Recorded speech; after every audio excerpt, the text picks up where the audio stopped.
රාජාංගනේ ජලාශය ගැන අහලා තිබ්බට රාජාංගනේ කියන වචනේ තේරුම මොකක්ද කියලා දැනගෙන හිටියේ නෑ නේද? රාජාංගනේ ජලාශයට යාබදුව තියෙනවා කඩිගල කියන පර්වතේ. මේ කඩිගල පර්වතේ එක පැත්තකින් වතුර හිඳුණු කාලෙට ජලාශය පහළටම තියෙනවා පඩිපෙළක්. මෙන්න මේ පඩිපෙළ තියෙනමයි භාවිතා කරේ වසබ රජුරු. වසබ රජුරු මානෙල් වැව, ලුණු වැව, අංගමුව වැව වගේ වැව් කර්මාන්ත ඉදිරිපත් කරලා මෙන්න මේ පඩිපෙළෙන් පහළට බැහැලා මේ නිදහස් භූමියේ තමයි දහවල් කාලය ගත කරන්නේ. මෙන්න මේ භූමිය රජුරුවන්ගේ දහවල් කාලයේ මිදුලක් විදියට ගත කරපු නිසා තමයි රජුරුව මෙන්න මේ ස්ථානයේ ජලාශයක් ඉදි කරේ නැත්තේ. හැබැයි 1964 දී තමයි සීපී ද සිල්වා මහත්මයාගේ මූලිකත්වයෙන් මෙන්න මේ රාජාංගනේ ජලාශය ඉදි වෙන්නේ. රාජාංගනේ කියන එකේ තේරුම රජ අංගනේ. එහෙම නැත්නම් රජ මිදුල කියන තේරුම. වසබ රජුරුවන්ගේ මිදුල නිසා තමයි මෙන්න මේ රාජාංගනේ කියන වචනේ හැදිලා තියෙන්නේ. මම මේ වෙලාවේ ඉන්නේ මීගමුවේ. අන්න ඒ නිසා මම හිතුවා මීගමුව ගැන වීඩියෝ එකක් කරන්න. මීගමුව ගැන වීඩියෝ එකක් කියලා කිව්වට මීගමුවට නම හැදුනේ කොහොමද කියන වීඩියෝ එක. ගොඩක් දෙනෙක් හිතනවානේ මේ අනුරාධපුර, පොළොන්නරුව වගේ පැති නම් සාමාන්‍යයෙන් ඉස්සරගෙන තිබ්බ නගර. එතකොට මේ මීගමුව, හලාවත, වෙන්නප්පුව වගේ පැති නම් මේ අලුතෙන් බිහි වෙච්ච නගර වෙන්නේ නැති කියලා. හැබැයි ඔයාලා පුදුම වෙයි. මීගමුවට අවුරුදු 2200කට එහා ගිය ඉතිහාසයක් තියෙනවා මේ නම හැදිච්ච කතාව ගැන කියද්දී. ඒක සම්බන්ධ වෙනවා දුටුගැමුණු රජුරුවන්ගේ උපතටත් කලින් කාලයට. හරියටම කිව්වොත් දුටුගැමුණු රජුරුවන්ගේ අම්මා වෙච්ච විහාර මහදේවියට දොළ දුක් තුනක් තිබිලා තිනවා දුටුගැමුණු රජුරුව ලැබෙන්නේ.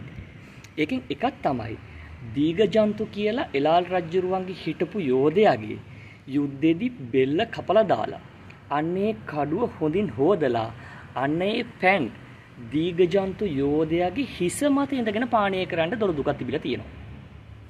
දෙවැනි එක තමයි අනුරාධපුර ප්‍රදේශයේ වැව්වල හැදෙන නිල් මානෙල් මල්. පර වෙන්න කලින් මාලයක් හදලා කරේ දාගෙන තිසාවෙන් නාලා පැන් කලයක් අරන් ඇවිල්ලා බොන්න විහාර මහදේවියට දොළ දුකක් තිබිලා තියෙනවා. හැබැයි මේ මීගමුවට සම්බන්ධ වෙන්නේ තුන්වෙනියට මම කියපු දොළ දුක. ඒ තමයි රටේ තිබුණ විශාලම ප්‍රමාණයේ මී වදේ හොයාගෙන මේ මී වදේ ළඟ දින කිහිපයක් සැතපීලා ඉඳලා මේ මී වදේ මහා සංඝරත්නයටත් පූජා කළා. අවසානයේ ඒකෙන් කොටසක් තමනුත් ආහාරයට ගන්න විහාර මහදේවියට දොළ දුකක් තිබිලා තියෙනවා. මේ තිසාම හැම ස්ථානයකම රටේ තිබුණ ලොකුම මී වදේ හොයලා ඒ කාලේ හිටපු ආදිවාසීන්ට දැනුම් දීලා හොයලා තියෙනවා. නමුත් විහාර මහදේවිය බලාපොරොත්තු වෙච්ච ප්‍රමාණය මහා මී වදයක් කොහෙන්වත් ඇවිල්ලා නැහැ. හැබැයි මේ මීගමුව අද වගේම මීට අවුරුදු 2230කට අතීතයේ මුහුදු කර්මාන්තයට එහෙම නැත්නම් දීවර කර්මාන්තයට ප්‍රසිද්ධයි. මෙන්න මේ මීගමුවේ අතහැරලා තිබුණු විශාල ප්‍රමාණයේ බෝට්ටුවක ඇතුලේ අති දැවැන්ත මී වදයක් හැදිලා තිබිලා තියෙනවා. මෙන්න මේ මී වදේ කිසිම හානියක් වෙන්නේ නැතුව බෝට්ටුව පුටිම මාගම්පුරට අරගෙන ගිහිල්ලා අර විහාර මහදේවියගේ දොළ සංසිඳවන්න කටයුතු කරලා තියෙන්නේ. අන්න ඒ නිසා තමයි විහාර මහදේවිය වෙනුවෙන් මීයක් හොයාගෙන ආපු ගම මීගමුව කියලා පසු කාලීනව හඳුන්වලා තියෙන්නේ. අපි නොදන්නවා වුණාට මීගමුව කියලා කියන්නේ මේ වගේ ඉතිහාසයක් තියෙන හරි ශ්‍රේෂ්ඨ නගරයක්. ඔයාලා අහලා තියෙනව නේද පඬිතයාට ඒ දණ්ඩ යන්න බෑ කියලා කතාවක්. මොකද්ද මේ පඬිතයාට ඒ දණ්ඩ යන්න බෑ කියන්නේ? පඬිතයා කිව්වහම මූර්ත ජහල් නයන දාලා ලිව්වොත් උගත් පුද්ගලයා නුවණත් පුද්ගලයා කියන අදහස. හැබැයි දන්ත ජහල් නයන දාලා ලිව්වොත් කත්කාරයා කියන අදහස. ඒ කියන්නේ අර ඉස්සර කද බැඳගෙන මාළු එහෙම විකුණන්නේ යන්නේ. අන්න ඒ මිනිස්සයාට. ඔතන පඬිතයාට ඒ දණ්ඩ යන්න බෑ කියන්නේ බුද්ධිමතාට ඒ දණ්ඩ යන්න බෑ කියන එක නෙමෙයි. කත්කාරයාට ඒ දණ්ඩ යන්න බෑ කියන එක. මොකද කද බැඳගෙන සමබරව ඒ දණ්ඩක් දිගේ යන්න බැරි නිසා. මෑත කාලේ ප්‍රසිද්ධ වෙච්ච එක්තරා ගීතයක් නිසා ගොඩක් අයගේ කටේ තියෙන වචනයක් තමයි මේ කොකාට වාරයයි නම් තිත්තයට දෙවාරයයි කියන එක. හැබැයි මේක තේරුම මොකක්ද කියලා ගොඩක් අය දන්නේ නැහැ. හැබැයි අපි ඉස්කෝලේ යන කාලේ අහලා තිබුණේ කොකාට වාරයයි නම් තිත්තයට වාරයයි කියලා. හැබැයි කොකාට වාරයයි නම් තිත්තයට දෙවාරයයි කියන එකත් ජනවහරේ තියෙනවා. මේකේ තේරුම තමයි අවුරුද්දට එක වතාවක් තමයි අපේ ජලාශ හිඳිලා යන්නේ. මෙන්න මේ ජලාශ හිඳන කාලෙට කොකාට වාරයක් එනවා තිත්යව ඩැහැගන්න. මොකද ජලය නැති නිසා. හැබැයි අපේ රටේ නිරිත දිග මෝසම සහ ඊසාන දිග මෝසම කියලා මෝසම් දෙකක් සක්‍රිය වෙනවා. මෙන්න මේ කාලවලට හොඳින් වැහැලා වැස්සට ජලාශ පිරීලා යනවා. මෙන්න මේ වාර දෙකේදීම ජලාශ පිරලා නිසා තිත්තයට පුළුවන් කොකාගෙන් බේරිලා නිදහසේ ජීවත් වෙන්න.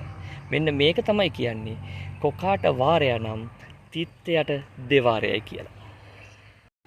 ලුම්බිනි සල්ලු වෙන ගැන අහලා තිබ්බට ඇයි මේකට මේ ලුම්බිනි කියන්නේ කියලා ගොඩක් අය දන්නේ නැහැ. ලුම්බිනි කියලා කියන්නේ සිදුවත් කුමාරයා ගිහි කාලේ විවාහ වෙලා හිටපු. අපි හැමෝම දන්න යශෝදරා දේවියගේ ආච්චිගේ නම. ඇයට තමයි මේ ලුම්බිනි සල්ලුයනේ හිමිකාරීත්වය තිබුණේ. ඇයට තියෙනවා නම් තුනක්. එකක් ලුම්බිනි. අන්න ඒක තමයි මේ සල්ලු වෙනට තිබ්බේ. අනිත් එක යශෝදරා. තමන්ගේ මිනිබිරියට තිබ්බෙත් මෙන්න මේ යශෝදරා කියන නම. අනික එක තමයි රෝමන් දේවියවත් රූපන් දේවි කියන එක. අදටත් නේපාලේ ලුම්බිනි සල්ලු වෙන පිහිටලා තියෙන ප්‍රදේශය රූමන් දේවි ප්‍රොවින්ස්. එහෙම නැත්නම් ලුම්බිනි ප්‍රොවින්ස් කියලා හඳුන්වනවා. ඔයාලා නොදන්නවා වුණාට මෙන්න මේක තමයි ලුම්බිනි සල්ලු වෙන ඉතිහාස කතාව. ඒ වගේම වැදගත් දෙයක් තමයි ඔයාලා සල් කියලා අපේ රටේ හිතාගෙන ඉන්න ගස් වර්ගය. ඒක කැනන් බෝල් කියලා යුරෝපීය ශාකයක්. සල් කියලා කියන්නේ කුඩා කහපාට මලක් පිපෙන ඊටමත් අලංකාරවත් ගස් විශේෂය. අපේ රටේ පුංචි දරුවෙක් ඉන්න හැම ගෙදරකම වගේ ඉස්සරහා බිත්තිවල දොරවල් වල බාලගිරි අදනේ හිට කියලා ලියලා තිනවා. ඔයාලා දැකලා තියෙනවා. හැබැයි මේ ලිව්වට ලියන අය දන්නේ නැහැ මේකේ තේරුම මොකක්ද කියලා. ගිරිදේවිය කියලා කියන්නේ දේවතාවියක්. හැබැයි ඇයට යක්ෂ ස්වරූපයකුත් තියෙනවා. ගිරිදේවතාවිය ඉන්නේ ඉන්දියාවේ. මේ ගිරිදේවියට ඉන්න තමන්ගේම දලකින සහෝදරයත් එක්ක අනියම් සම්බන්ධයක් තිබුණා. මෙන්න මේ අනියම් සම්බන්ධයේ ප්‍රතිඵලයක් විදියට දල කුමාරයා අතින් ගිරිදේවිය අපයෝජනයට ලක් වෙනවා. මෙන්න මේ ලැජ්ජාව නිසා ගිරිදේවිය හරිම කෝපයෙන් සිය දිවි හානි කරගන්නවා. දල කුමාරයාත් මේ දුකෙන්ම ගම්බිම් විනාශ කළ දාලා සිය දිවි හානි කරගන්නවා. දල කුමාරයා මිය ගිහිලා උපදින්නේ ගරා යකා විදියට. ගිරිදේවියත් ඒ වගේම දේවතා සහ යක්ෂ කියන ස්වරූප දෙකම සහිතව උපදිනවා. මෙන්න මේ ගිරිදේවියට තියෙන ස්වරූප 12ක්. ගිරිදේවි යස්න, ගිරිදේවි කාව්‍ය වගේ දේවල් වල මේක සඳහන් වෙනවා. මෙන්න මේ බාලගිරි, මදනගිරි වගේ ඇයගේ තියෙන ස්වරූප වලින් බාලගිනි කියන ස්වරූපය කුඩා දරුවන් සමග වෛරයෙන් බැඳිලා පුංචි දරුවෙක් ඉපදුනාට පස්සේ සිහිනෙන් නැවිත් කුඩා කාලේ බිලිඳු කාලේ වසරක වගේ කාලයක් යනකම් සිහිනෙන් පුංචි දරුවව බය කරනවා. මෙන්න මේ බාලගිරි කියන ගිරිදේවියගේ ස්වරූපයෙන් ආරක්ෂා වෙන්න තමයි අපේ අය පුංචි දරුවෙක් ඉපදුන ගමන් ගෙදර ඉස්සරහා බාලගිරි අද නොවේ හෙට කියලා ලියන්නේ.